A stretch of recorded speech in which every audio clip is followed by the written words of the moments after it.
Hello there guys, so in this video I'll be talking about the Panasonic GH6 first of all, then I'm gonna go over the rumored Panasonic S5, which is supposed to be a more budget entry-level full-frame camera for the All-Mount Alliance, and I'm also gonna be talking a little bit about the Micro Four Thirds system and how I think things will play out now that Olympus has sold their imaging division.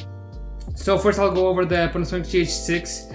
Now this camera is rumored to come out later this year in 2020, but there's still not a lot of rumors going on. There were some rumors back in the month of April going about this camera, but I think these are mostly fake. But I have right here a page with those rumors here in Mirrorless Rumors page.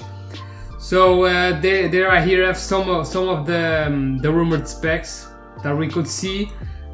So the announcement of the arrival of the Lumix GH6 at the end of the year. So like I said, they're planning to launch it at the end of the year or maybe next year. I don't know. I think they wanted to announce it in Photokina or CP Plus, but because of the pandemic, the world pandemic, because of COVID-19, they had to delay everything. I think. So I think they were supposed to announce it there or at least speak a little bit about it, but because of the pandemic they had to delay it. So like he said, it was planned to be announced at Photokina in 2020, like I said, so it was delayed because of the COVID, but we are waiting, but we are living for what we are living this day. CP Plus 2021 is possibly postponed until the release date of the new GH6. It is commented there will be 3 models depending on their orientation. This will be the GH6, the GH6V, and the GH6X. Now, I don't know why. I hope this is not true. I think Panasonic really screwed up the GH5 and GH5S releases, because the GH5 never should have went the hybrid route. It should have been a video-centric camera first, not a hybrid camera. The GH5S should have been the GH5. The problem with the GH5S is that it has better low light performance compared to the GH5. Much better low light performance actually. It also has better autofocus, but unfortunately it doesn't have the image stabilization, it doesn't have the IBIS that people wanted, and of course it's only 10 megapixel sensor, so it's not the 20 megapixel sensor of the GH5, so it's not gonna get it for photography. And then you had the G9, which is supposed to be the flagship photo camera for the Micro Four Thirds Panasonic cameras, but it doesn't have the only recording of the GH5, for example, and it also has things that the GH5 has. So in my opinion, the G9 should have combined everything the GH5 had, including all the video specs, including the only recording, and the GH5S should have been the true GH5. That way they would not need to have 3 models. I think it's really redundant to have 3 models. I think 2 models is enough. One for hybrid shooters and one for the video use and low light use. So I really hope these rumors is not true. I hope there's only one GH6, because there's really no need to have 3 models, especially now with the Panasonic full frame cameras. There's really no need for that. Just have one model, Panasonic. Now, some specifications will be in the absence of official public confirmation. Okay, so these are the rumored specs that we have right now. So it's rumored to have a longer battery life. I'm expecting this, of course. Now, the GH5 is very awesome for the video battery life when it comes to battery life for video. For photography it's decent, but for video it's very awesome. Panasonic cameras are probably the best when it comes to battery life for video, so I'm expecting them to bump up the battery life even more. That's going to be nice. It's going to have a new IBIS stabilization system. Now, the problem I have with the GH5 compared to the G9 in this case is like the G9 has better IBIS compared to the GH5. The GH5 claims 5 stops, while the G9 is 6.5 stops. So the G9 is even better than the GH5, and it only released 1 year later. So now right here they're saying a new IBIS system, so it's most likely going to be better than the G9 even. So they're probably gonna have 7 stops, or maybe 7.5 stops, like the EM1X and the EM1 Mark III. I don't know, but this camera really will be nice to have IBIS, but also good low light performance. But I'll get to that in a minute. Next, for the sensors. So this is the most important thing right here. It's rumored to have the new 41 megapixel sensor from Sony. Now, this is a sensor that Sony has recently developed. It is sort of like the Panasonic GH5S sensor.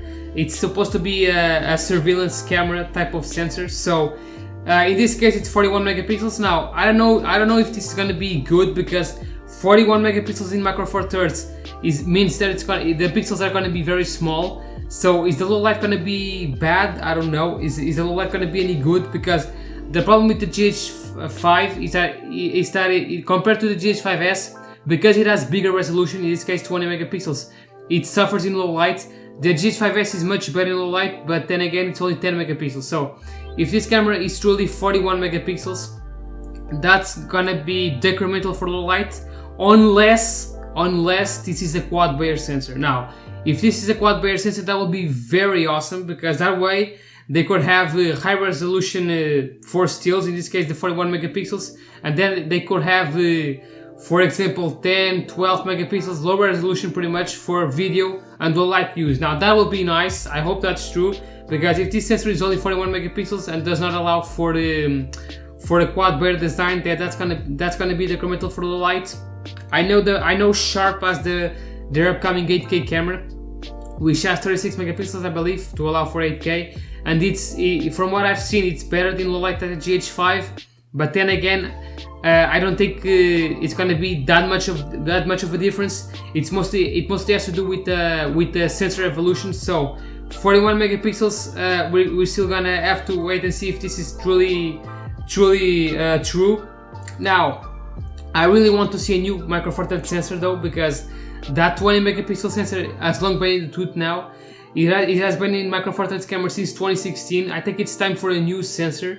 The problem with this is that Sony is not really developing much in the micro four thirds world. That's why we're all of the cameras now have the 20 megapixel sensor. It's a good sensor, okay, but in low light it's not really that great compared to APS-C in full frame. So let's hope this camera has a new sensor. It can be this one, the 41 megapixel sensor, but hopefully it was a quad Bayer design to allow for better low light performance. Next, it's rumored to have faster new generation AF system. Now, this is the most important thing that Panasonic needs to do. They really need to improve the AF system, because everyone that has used Panasonic knows that their depth from defocus autofocus sucks for video tracking. This is probably the biggest problem with Panasonic, is the autofocus. They really cannot improve the autofocus any bit. Even in the new S1 cameras, it's still not as great as the Sonys or the Canons or Nikons or the Fujifilms for that matter. Olympus now offers face detection autofocus. Well, Panasonic is still sticking to their DFD autofocus. They have developed some time of flight sensors, but it's still too early to implement those in cameras. But I really hope the GH6 has better autofocus. If they can add the time of flight sensor, or for the autofocus, time of flight autofocus system, that will be very awesome, because that will allow these cameras to focus really nice. Because like I said, this is the biggest problem with Panasonic, is the autofocus.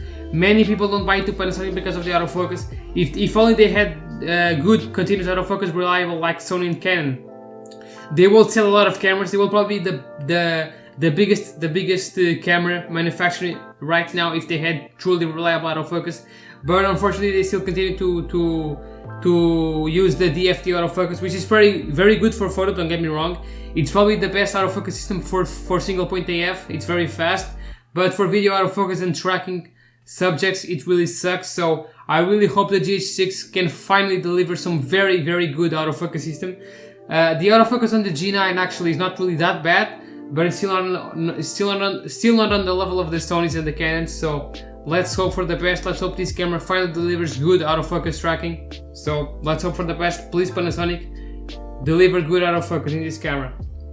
And to end it all up, it will record RAW at 4K, 6K, and Panasonic will incorporate depending on the 8K model. Now, I don't really see this camera having 8K, any of these models.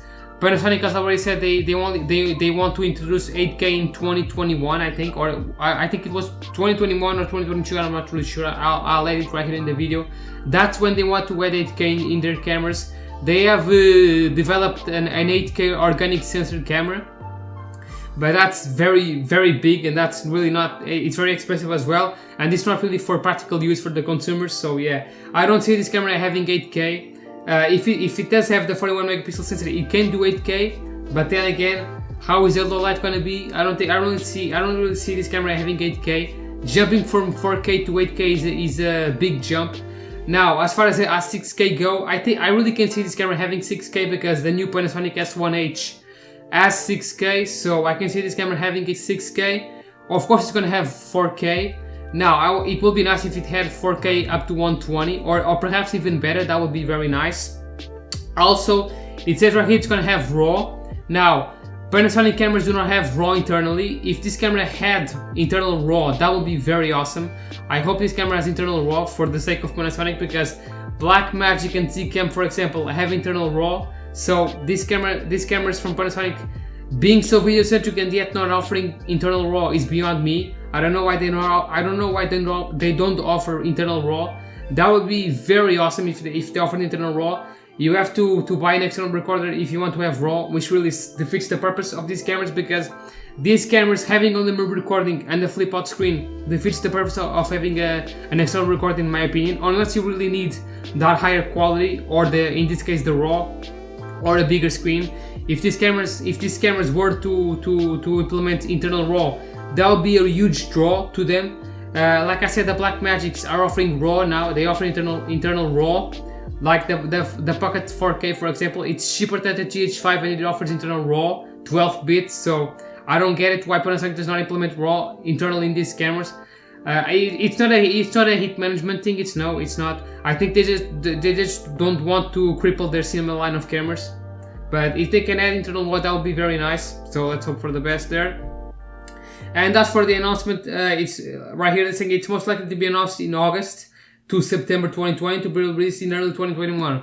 Okay, so I could see this camera not releasing this year. I don't think it's going to release this year, because there hasn't been any sort of rumors whatsoever.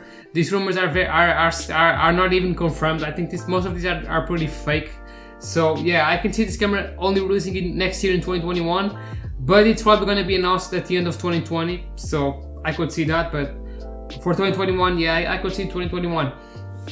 Now, before I go on with the rumored Panasonic S5, I'm going to be talking a little bit about the Micro Four Thirds system as a whole, and why this camera really needs to deliver. So, the Micro Four Thirds system now, Olympus has recently sold their imaging division, or they are going to be selling it. I'm not really sure if they have already sold the division, but they are selling their division, Olympus, and now they are only releasing the new cameras, unless which have already been developed or were already in development. Like, they have recently released the EM10, should I say, the EM10 Mark IV, which is really sucky ass camera. It doesn't even have IBIS, for example. They also released the 100-400 lens, which is not really that great as well compared to the Panasonic Leica 100-400. So this is the problem that Micro Four Thirds has. It's not getting any sort of innovation these past years, and the new cameras coming out are not really that great.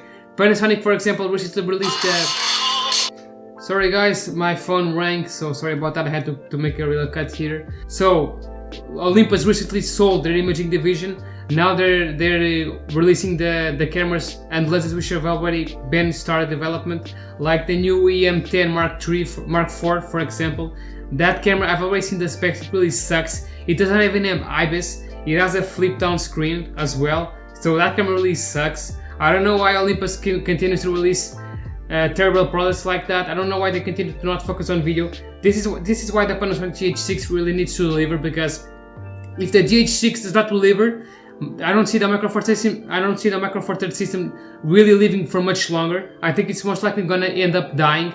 Like, for example, last year the Panasonic only released the 10-25 and 1.7. That was the only lens we got last year for the Micro Four Thirds system. Only one lens. So that really sucks. I don't see Micro Four Thirds really surviving much longer. So if the Panasonic GH6 does not really deliver on this front, I don't see this system evolving and going anywhere. Which is unfortunately, because I'm a huge fan of the Micro Four Thirds system. I really like their cameras and the lenses, but unfortunately it's not getting really that much of an update as of these past years. It's still always getting the same sensor. Like I said, the 20 megapixel sensor, it's always the same thing. When it comes to lenses as well, like I said, last year the Panasonic only released a 10-25 1.7, which was very expensive as well. It still is very expensive. So we only got one lens, and it's super expensive at almost 2,000 euros. So yeah, if this camera does not really deliver when it comes to the autofocus and the video specs, I don't see Panasonic really surviving in the Micro Four Thirds world. And I think the Micro Four Thirds system as a whole is gonna die, unfortunately. Now Panasonic has the full frame system as well, so I think they will start to draw a little bit far away from the Micro Four Thirds system and draw more attention to the full frame system, because the Micro Four Thirds system is already a little bit more established. They have already a lot of lenses available, so I see Panasonic now focusing more on the full frame side of things instead of the Micro Four Thirds system. So I really hope the GH6 delivers, because Olympus, we cannot trust Olympus, because like I said, Olympus keeps on releasing crippled cameras, like the new EM10 Mark IV, which really sucks. The EM1X, for example, it's not really that great for sports because the low light ISO sucks. The 100-400 that they recently announced as well, it doesn't really seem to be that astonishing, and it's also very big for what it is. So yeah, I mean, I don't really see much evolution here. The Panasonic G100, for example, which was recently announced as well from Panasonic, it's targeted for vloggers, but it really sucks at that. It really sucks for vlogging. So if the GH6 does not really deliver what people want, in this case good autofocus and much better light performance, I think the Micro Four Thirds system as a whole is gonna die. So yeah, those are my consensus when it comes to the GH6 and how I see things going forward in the Micro Four Thirds world. Now I'm going to be talking about the rumored Panasonic S5 to end up the video. So Panasonic is rumored to be announcing a new Panasonic S5. I guess the 5 is because of the new Nikon Z5, I guess. So they're probably going to call it the S5. I don't know. Now this is supposed to be a more budget entry-level full-frame camera from Panasonic.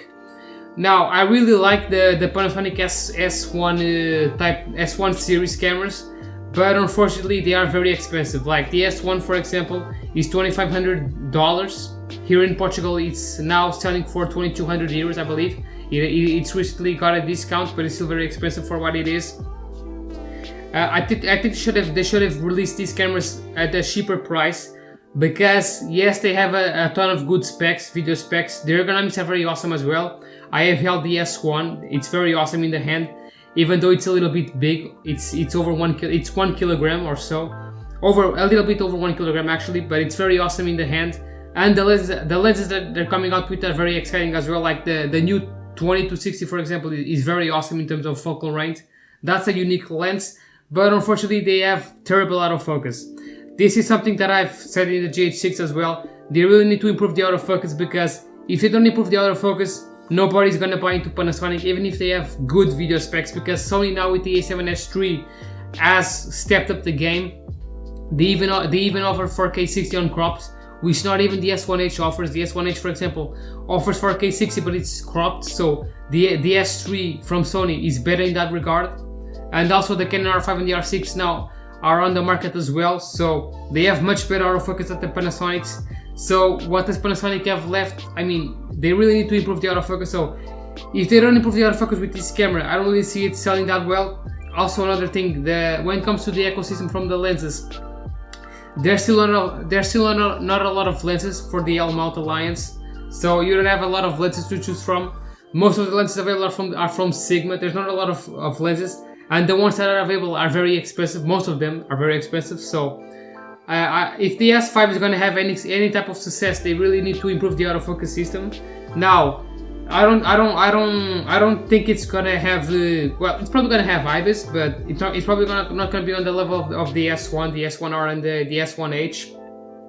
It will be really dumb if they don't have IBIS. I think they're gonna have IBIS. It really depends on how they price this camera. If they price it at say $1,300 or so, I see it having IBIS, just like the Z5. I think it's gonna be $1,500 or so, about that price. So it's gonna be almost half the price of the S1, I think.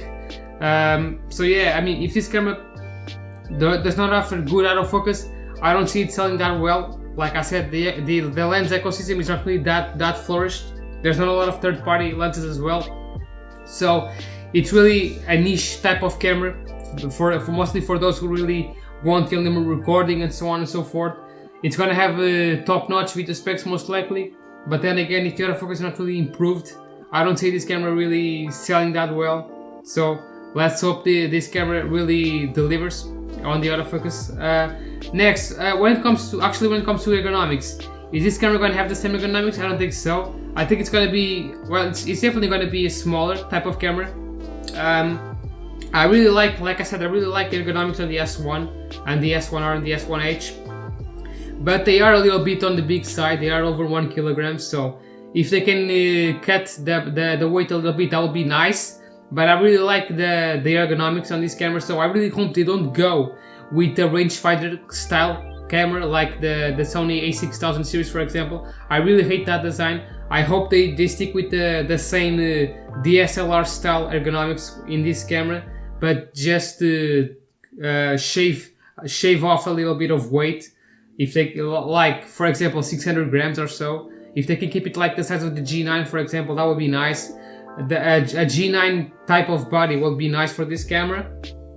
With an improved IBIS, the full frame sensor to allow for better low light performance and a much better autofocus. So this is very exciting because I really like the Panasonic S1 type of cameras. Like I said, I really like the S1 line. So let's hope this camera really can improve on the autofocus. If they don't improve on the autofocus too much, I don't see this camera really standing out well. So yeah, let's hope Panasonic really can deliver with this camera and the GH6. I don't really see Panasonic really going much forward with these cameras, because now with the Sony A7S II on the market and the Canon EOS R5 and R6 and the upcoming Nikon Z6 and Z7S, the market for Panasonic cameras, I think it's gonna decrease, because the competition is now offering just as good video specs, some even better video specs, like the R5 offering 8K and the S3 offering 4K 120, 4K 60 uncropped. So the market for Panasonic cameras, I don't think it's really evolving. So if they don't improve the autofocus system, I don't see these cameras really selling that well. But that was it, guys. So sorry for talking out a little bit on this video. Just wanted to share my thoughts on the rumored GH6 and the S5. So yeah, I hope you guys enjoyed the video. If you did, be sure to hit the subscribe button if you want to support my work and want to stay up to date when I release new content. So if you want to see more camera related videos, be sure on the lookout for that by visiting the channel and hitting the notification bell. And I'll see you guys on the next one. Stay safe, and UNHOLY-OMEGA signing out. See you in the next video.